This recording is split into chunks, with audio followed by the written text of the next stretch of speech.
Salve galera, voltando agora para a nossa aulinha da frente 1, ok? Então vamos lá. Feudalismo, né? Feudalismo vocês conhecem bem, né? Nossa frente 1 é só aquela revisãozinha básica para vocês não se esquecerem de nenhum elemento, para não serem surpreendidos lá na nossa prova do Enem, ok? Então, o que é o feudalismo? Sistema político, econômico, social que predominou durante a Idade Média, do século V ao século XV, ok? Então, foram todas as mudanças de relações servis, sociais e econômicas dentro da Europa ao fim da queda do Império Romano. Então, origem do feudalismo, invasões bárbaras ao Império Romano. Quem são os bárbaros? Lembre-se lá do primeiro ano, quando a gente conversava sobre isso. Bárbaros nada mais são do que povos não pertencentes ao Império Romano, ao estilo cultural romano. Não fala a língua latina, língua oficial do Império Romano, é povo bárbaro, ok? Então, oficialmente, os povos bárbaros são os francos, os saxões, os anglos, os vândalos, e aí vai. Então, todos esses povos que vão ser a base da formação social europeia eram considerados pelos romanos como bárbaros, tá certo? Então, esses povos vão invadir as fronteiras romanas até fazer com que haja a queda total. Um dos principais povos a exercer essa pressão em cima de Roma são os hunos. Os hunos são famosos, inclusive tem até um filme, Átila, o rei dos hunos, ok? Então, até se desintegrar totalmente o Império Romano. Então, aí junto a isso, elementos bárbaros e romanos vão se unir na formação dos novos estados europeus, ok? Então, feudalismo é uma junção de elementos romanos e elementos bárbaros.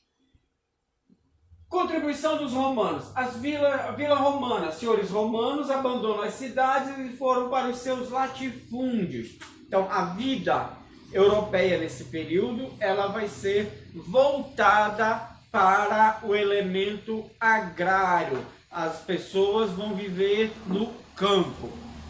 Colonato. Foram buscar proteção e trabalho nas terras de grandes senhores. Aí vai surgir, então, os servos. A mudança total da relação servil. A pessoa vai deixar de ser escrava e vai passar a ser servo. Ok? Então, eu não tenho mais um dono, eu não sou mais preso a uma pessoa. Porém, eu passo a ser preso a quê? A terra. Certo? Contribuição dos bárbaros, atividade pastoril. O comitatus, né? Então são pequenos núcleos de guerreiros. Então, desse comitatus é o que vai surgir a questão dos cavaleiros, os nobres. Então, eu sou da nobreza, eu sou a chefia guerreira, eu sou o responsável pela segurança. E o benefício? Que benefício mesmo, de onde vão surgir que os chefes nobres, os chefes guerreiros, têm que ter algum benefício. Quando vai ter a questão da suzerania e vassalagem. O suzerano, dono das terras, vai conceder terras ao seu vassalo, que vai gerir, que vai conquistar, que vai dominar, que vai mantê-la. Ok?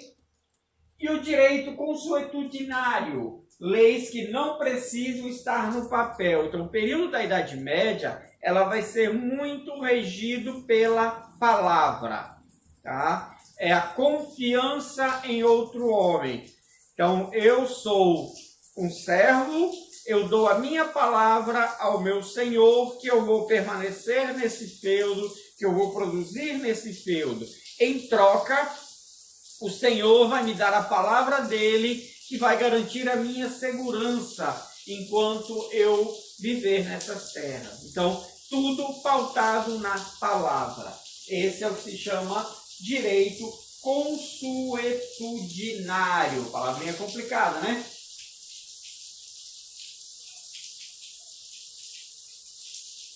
Organização econômica. Então, se é uma sociedade agrária, o que tem valor? A terra. Quem tem o poder? Quem tem a terra. Então, imensa propriedade rural governada pelo senhor feudal. Quem tem terra tem prestígio, status, a fonte de riqueza. Economia amonetária. Grande parte da Europa nesse período, ela vai ficar fora das relações comerciais monetárias. Não vai ter relações de compra e venda. Não estou dizendo que não vai existir moeda. Existe, mas muito reduzidamente. Tá? A maioria das operações comerciais são através do escambo, as trocas. Nesse feudo, eu produzo tudo aquilo que eu posso para minha subsistência. Caso haja alguma sobra, eu troco o meu produto com o do feudo ao lado. Mas isso é muito difícil. Eles tentam subsistir dentro do próprio feudo. Divisões do feudo. Manso senhorio é onde fica o castelo. Terras de uso exclusivo do senhor. Detalhe, ela é uso exclusivo do senhor. Mas quem trabalha nela, é óbvio, não é o senhor. Quem trabalha nela é o servo. Manso servil, terra utilizada pelos servos, onde ele mora e onde ele produz a grande maioria dos alimentos. E as terras comunais, bosques, pastos, lagos, onde todos utilizam, onde se caça, se pesca, onde se tira a madeira para construção, madeira para fogueiras.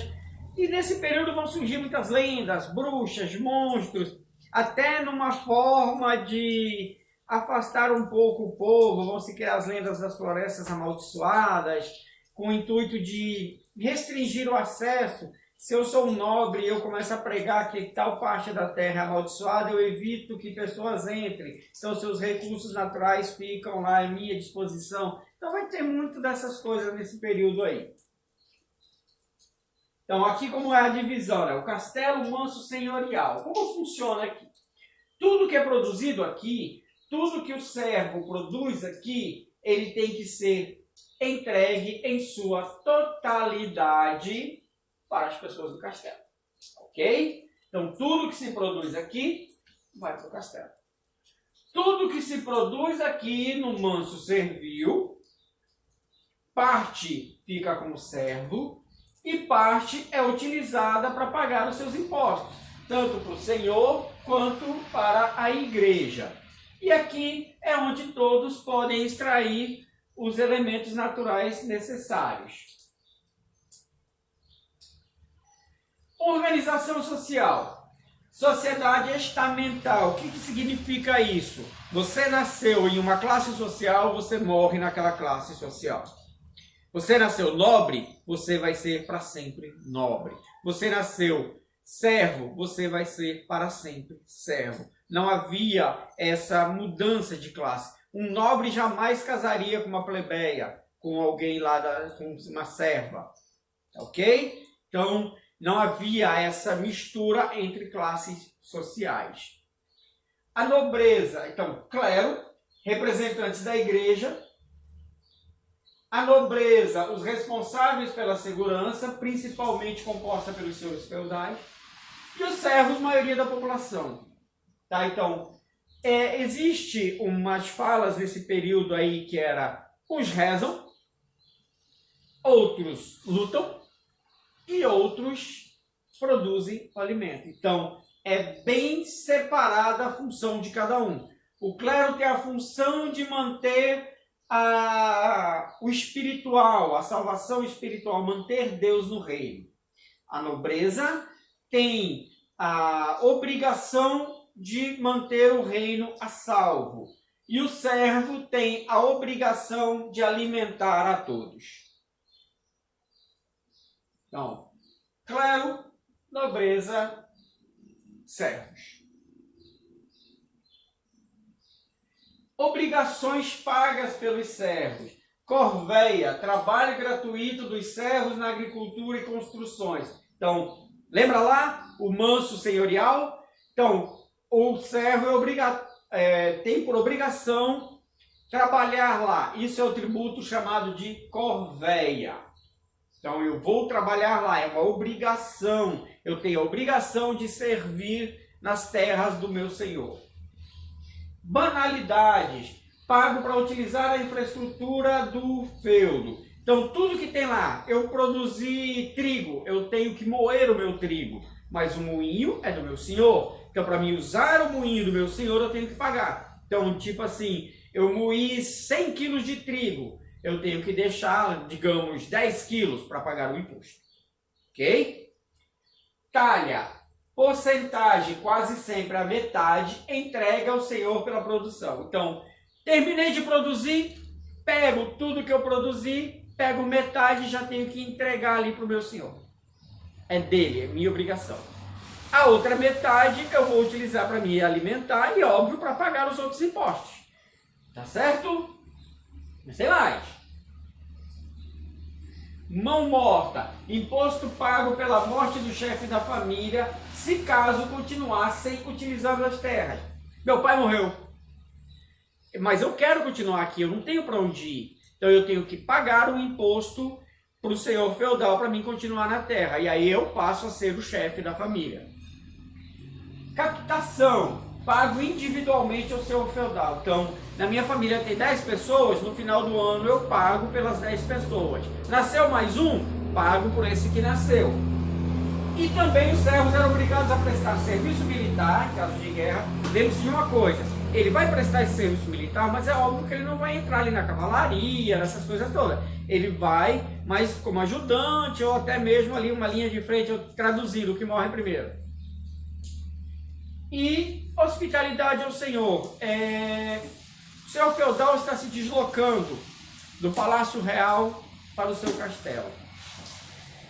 Anoitece, ele está próximo à casa de um servo. Ele encosta, o servo é obrigado a dar abrigo ao Senhor, fornecer comida e até mesmo deixar a casa para que os nobres durmam aquela noite.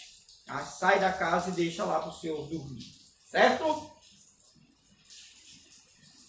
Igreja Católica reforçava o papel da nobreza e a proteção material da sociedade. Tá? Então, tudo isso era justificado pela questão religiosa, principalmente a velha e célebre frase, a vontade de Deus. Eu nasci nobre por uma vontade de Deus. Você nasceu servo por uma vontade de Deus. Tá? E como eu disse lá no início, as relações de suzerania, suzerano e vassalo.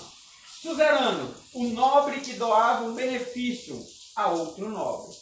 Vassalo, o nobre que recebia o benefício e fazia o juramento de fidelidade. O Senhor me deu essas terras, eu sou fiel e eu defenderei o Senhor até o fim da minha vida.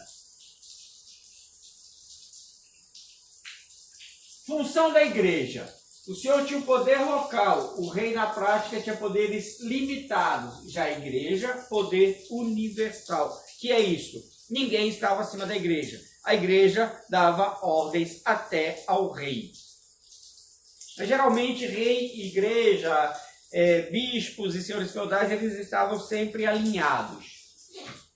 Quando não tinha esse alinhamento, era comum na época o bispo do feudo X entrar em acordo com o bispo do feudo Y, criar uma intriguinha, fazer com que os dois entrassem em atrito para que a igreja tivesse benefício. Isso era também normal na época. Cerca de 1/3 das terras da Europa pertenciam à igreja. Influenciava a vida e o comportamento das pessoas. Era a teologia, a vida explicada através do teocentrismo. Deus é o centro de tudo. Tudo que vivemos, tudo que fazemos, tudo que sofremos é a vontade de Deus. Adoeceu? Vontade de Deus. Sobreviveu? Vontade de Deus. Morreu? Vontade de Deus. O clero era dividido em secular, aqueles que estão mais próximos do povo, né? O padre, até o próprio bispo, apesar do bispo estar no patamar acima. E o regular, o pessoal das ordens religiosas. O secular, eles eram os responsáveis principalmente em fazer as traduções. Traduzir os livros, a Bíblia, os livros filosóficos, os livros gregos, eles liam e traduziam só aquilo que eles achavam importante, aquilo que de alguma forma ofendia a igreja ou as normas da igreja não era levado ao conhecimento do povo. Então, claro regular, conservação de importantes manuscritos. Opa, quase não sai. Manuscritos gregos e latinos, preservando a cultura da antiguidade clássica, mas porém aquilo que não interferia nos dogmas da igreja, nas verdades absolutas da igreja, tá ok? Praticava o canto e monopolizava a educação e a cultura. Todas as escolas, as primeiras universidades, elas eram todas da igreja cristã.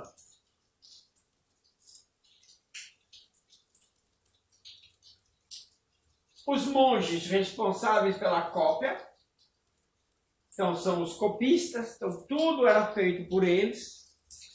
E as universidades vai surgir na Baixa Idade Média ao longo do século XI. Mestres e estudantes em torno de uma cidade específica destacavam-se pelo ensino de determinada disciplina. Começa-se aí muito da teologia, depois vai se ampliar para o direito, só mais na frente a medicina. Oxford e Coimbra, essas faculdades elas têm seu início nesse período. Certo, galera? Então, é isso aí, um breve resumo da Idade Média. Depois vai ter algumas questõezinhas aí que a gente vai responder, vai tirar mais algumas dúvidas, mas tenho certeza aí que a maioria de vocês já puxou na memória, já tem isso aí no conhecimento de vocês, tá ok? Então é isso, finaliza aqui a nossa aulinha da frente 1, nossa revisãozinha sobre feudalismo, tá ok? Fiquem em casa, fiquem bem, forte abraço!